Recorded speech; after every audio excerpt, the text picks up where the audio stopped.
He belongs in Gentlelady prison. will suspend. The gentlelady should recognize the doctor as a doctor. Thank you. Mr. Chairman, is this what we have become? Is this what we have devolved into? No decorum. You know what? We can do that hearing about the poor men that were injected with syphilis, because I support you in that. That's horrific. And this government that does things like that to Americans doesn't have decorum to the American people. Mr. Chairman, The gentleman is out of point of regular order, please. The gentleman is out of order. Decorum. I recognize a point of order. Go ahead with your point of order. You got it. No, I mean, I was going to say what Representative Raskin said. That's completely unacceptable to be able to deny Dr. Fauci, who's here, a respected member of the medical community, his title. And that's actually a personal attack on his character. And I have instructed her. He's not respected. And I've instructed her to address him as doctor. I'm not addressing him as doctor. Let's talk about this. I'm reclaiming my time. I'm reclaiming my time. Words get taken down. I'm reclaiming my time. Second that. Point of order. Suspend. All right. A member can only move to have words. I'm sorry. The issues we are debating are important ones that members feel deeply about. And while vigorous disagreement is part of the legislative process, as I said at the beginning, members are reminded that we must adhere to established standards of decorum in debate. This is a reminder that it is a violation of House rules and the rules of this committee to engage in personalities regarding other members or to question the motives of a colleague. Remarks of that type are not permitted by the rules and are not in keeping with the best traditions of our committee. The chair will enforce these rules of decorum at all times and urges all members to be mindful. You said earlier you don't use email. Oh, you do. Right here. This is your own email where you said the typical mask you buy in the drugstore is not really effective in keeping out virus. I do not recommend that you wear a mask. This is your email. This is your own words. But yet children all over America were forced to wear masks. Healthy children forced to wear masks, muzzled in their schools. And then they were forced to learn from home because of your so-called science and your medical suggestions, while you and all your cronies get paid from Big Pharma. You know that what this committee should be doing? We should be recommending you to be prosecuted. We should be writing a criminal referral because you should be prosecuted for crimes against humanity. You belong in prison, Dr. Fauci. Mr. Chairman, I have another point of order. I recognize Ms. Tingle. Just want to make sure the record is clear. Dr. Fauci testified that he did not use his personal email for official business. He did not say he did not use email. And I think today, this particular has been full of lies and disregard and disrespect, and we need to stick to facts. Thank you. The gentlelady's time had expired before the point of order. I now recognize Mr. Garcia from California for 5 minutes of questions. Thank you, Mr. Chairman. Dr. Fauci, I am so sorry you just had to sit through that. That was completely irresponsible. Quite frankly, we're hearing, this might be the most insane hearing I've actually attended. I've only been in Congress for a year and a half, but I am so sorry that you are subjected to those level of attacks and insanity. Your quote-unquote so-called science that the gentlewoman is referring to has saved millions of lives in this country and around the world, and I want to thank you for that. I also think it's important to note that, in my opinion, is that you are an American hero and your team has done more to save lives than all 435 members of this body on both sides of the aisle. You guys have worked not just during this pandemic, but over time to save millions of lives in this country and across the world. We lost 1.1 million American lives. 1.1 million American lives, 7 million lives around the world. We were having 9/11 like events, death events daily in this country, losing 4,000, 5,000 people every single day. I was mayor during the time of the pandemic. I remember how painful it was to close businesses, to shut down schools, but how quickly we forget the pain and how scared we were as a country. We were washing our groceries as they were coming in. We were keeping seniors at a distance. The tragedy that was happening in our nursing homes.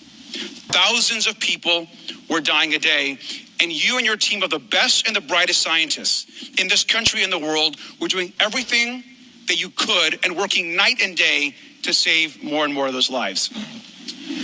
A lot of my colleagues know that my mom was a healthcare worker during the pandemic. My mom died of COVID. My stepfather died of COVID. I lost both of my parents during the pandemic. So I take this very personally, especially when other members of this body who are tasked to be responsible and to actually help the American people attack medical professionals like you and across the world. Vaccines, a vaccine that you and your team helped foster, has saved millions of American lives. These attacks are ridiculous. Now, even before this committee started, and I'm going to point a few things out. Even before this committee started, this same member that just went on this rant introduced the Fire Fauci Act and promoted on a podcast saying that COVID was a bioweapon. That is how insane some of these comments are. And I want to quote this. This is a quote from the same member. I don't believe in evolution. These viruses were not making people sick until they created them. They weaponize these viruses to be able to attach to our cells and make us sick. It's a bioweapon. The they created them, sir, is you. They are attacking you and our medical community for actually creating COVID that has caused the deaths of millions. And we know that these extreme comments are targeting public health officials across the country. I also want to show you this other comment. Same member who just attacked you. The Fauci-funded Wuhan lab created the virus. This is so crazy and irresponsible. In this post, the same member of this committee is accusing you of orchestrating a global conspiracy to create COVID on purpose just to make people get vaccines. That you've done this, sir. This same member routinely promotes complete misinformation about vaccines and actually has encouraged the routine prevention of vaccinations that even eliminate diseases like the measles. Dr. Fauci, you brought together our nation and the world's best and brightest scientists to take on COVID and create a vaccine that works. I want to ask you a question. I want to be crystal clear for the public.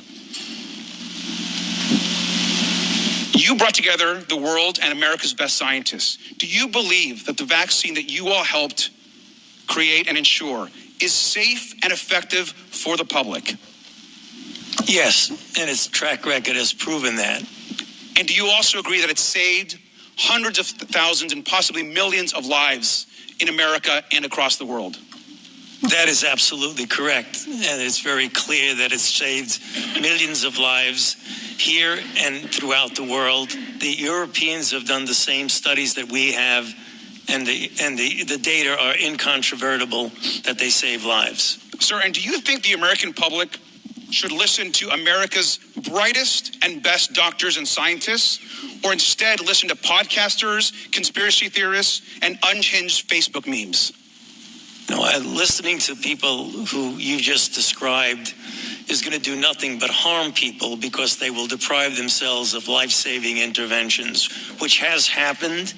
And you know, some have done studies. Peter Hotez has done an analysis of this and shows that in people who refuse to get vaccinated for any variety of reasons, probably responsible for an additional 200,000 to 300,000 deaths in this country. Thank you, sir, and your entire team for saving lives in this country. And I'm sorry you have to continue going on with these attacks. I yield back.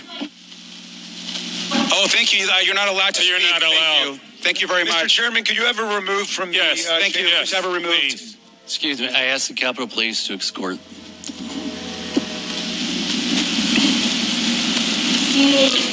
Yep, thank you. She can be removed.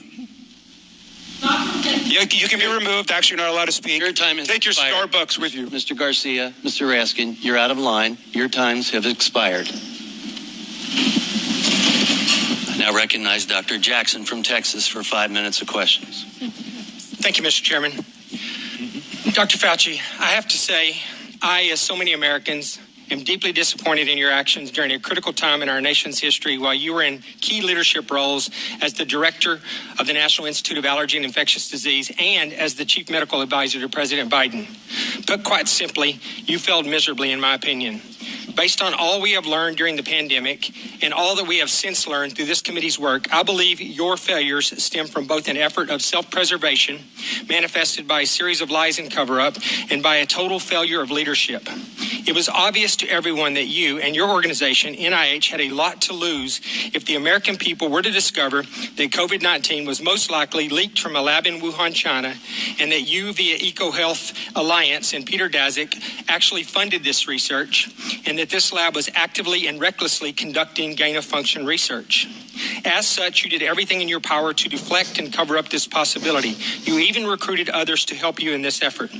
Unfortunately, this cost our country and the world valuable time that may have led to answers regarding the origin, may have blunted the spread, and would have almost certainly saved lives.